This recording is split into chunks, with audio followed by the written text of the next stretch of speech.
বিরোধী দল নেতা শুভেন্দু অধিকারীর কনভয়ে হামলার ঘটনার উত্তেজনা কাটতে না কাটতে ফের উত্তপ্ত কোচবিহার। এবার দিনহাটার শালমারা এলাকায় বিজেপি কর্মীদের বাড়িতে হামলার অভিযোগ উঠল তৃণমূল আশ্রিত দুষ্কৃতীদের বিরুদ্ধে। বৃহস্পতিবার সকালে বিজেপি নেতা জিতেন্দ্রনাথ বর্মন, মহিলা মোর্চার সদস্য মলিনা বর্মন এবং পঞ্চায়েত সদস্য জ্যোতিকা বর্মনের বাড়িতে অতর্কিতে হামলা চালানো হয় বলে অভিযোগ। জিতেন্দ্রনাথের স্ত্রী জয়ন্তী বর্মনের অভিযোগ, সকালবেলায় হঠাৎ করে তৃণমূলের গুন্ডারা চড়াও হয়ে আমাদের বাড়িতে ভাঙচুর চালায়। ঘটনাকে কেন্দ্র করে এলাকায় ব্যাপক উত্তেজনা ছড়িয়েছে, যদিও সমস্ত অভিযোগ অস্বীকার করেছে তৃণমূল নেতৃত্বের দাবি এটি সম্পূর্ণ রাজনৈতিক উদ্দেশ্য প্রণোদিত। দিনহাটা প্রায়শই রাজনৈতিক সন্ত্রাসের জন্য খবরের শিরোনামে উঠে আসে, তাই ফের একবার বিজেপি তৃণমূল সংঘাত ঘিরে উত্তপ্ত উত্তরবঙ্গের এই এলাকায়।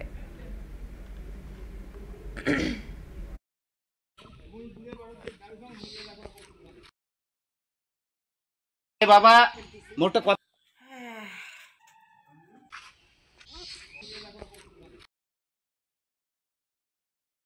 হঠাৎ করে আসিয়ে একদম ঢুকে পড়লে পুরো ভাঙচুর, গালাগালি প্রচন্ড।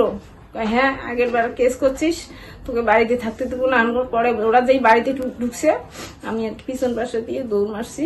তারপরে আমার বাড়িতে বৃদ্ধ মা ছিল, ভাইয়ের বউ ছিল। ভাইয়ের বউ তো কারাড়ি পাং ধরি, যে মা পাং ধরি বেড়ায়, না করেন বাবা না করেন। ওরা তাও আসি ভাঙে, ভাইয়ের বউকে বাটুল মারছে 3টা। সে মানে নেতৃত্ব তো মদন মোহন বর্মন দিছে, রাস্তার মধ্যে উনি দাঁড়িয়েছিল, উনি বাড়িতে ঢুকে নাই।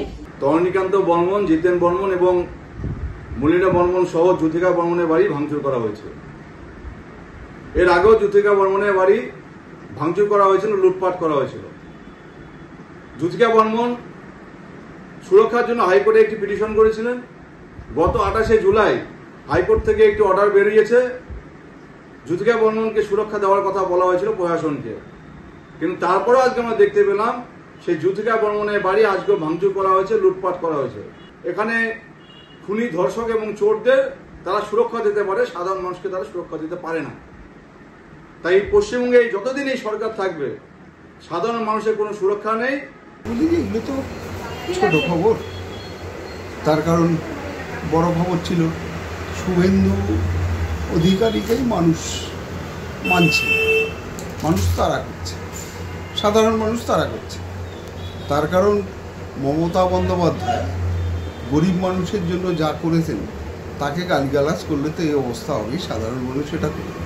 শুভেন্দু বললাম যে হাতি ঘোড়া গেল তল, মশা বলে কত জল, এই তরুণী চুলাপুটি নেতা, এদের বাড়িতে ভাঙচুর হবে, অনেক অত্যাচার তো করছেন একসময়। যার ফলে আমার মনে হয় সাধারণ মানুষরা একেবারে চূড়ান্ত ক্ষিপ্ত, যেটা আমরা দেখছি খাগড়াবাড়িতে পরশু, সেটার এখানে ছোট সংস্করণ।